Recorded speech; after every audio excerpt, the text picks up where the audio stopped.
Bạn ngày ní dương mà mơ tu đại miniទាំងអស់គ្នា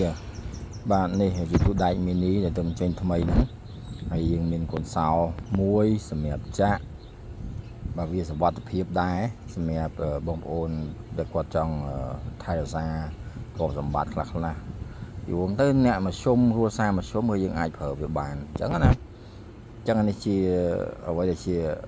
គំនិតដែលខ្ញុំបាន share ទៅដល់បងប្អូនទាំងអស់គ្នាទេបើយើងមាននឹងមួយក្នុងផ្ទះក៏ល្អដែរហើយវាមានរហូតដល់4 5ពណ៌เนาะហើយស្វានក៏ស្វានអត់បែកដែរ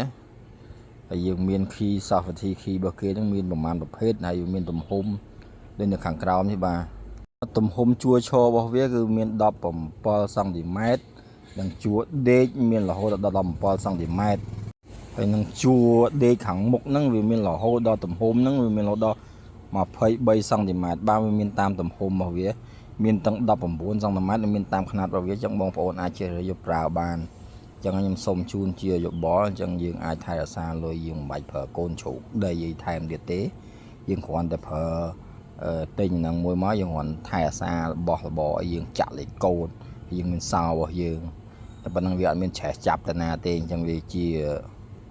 គ្រឿងមួយល្អដែរសម្រាប់បងប្អូនដែលមានបើមានប្រាក់ខែមធ្យមឬក៏ចង់សំលុយយើងចង់ថា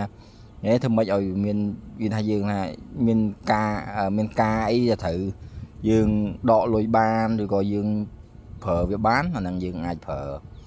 ទូដែក mini បាន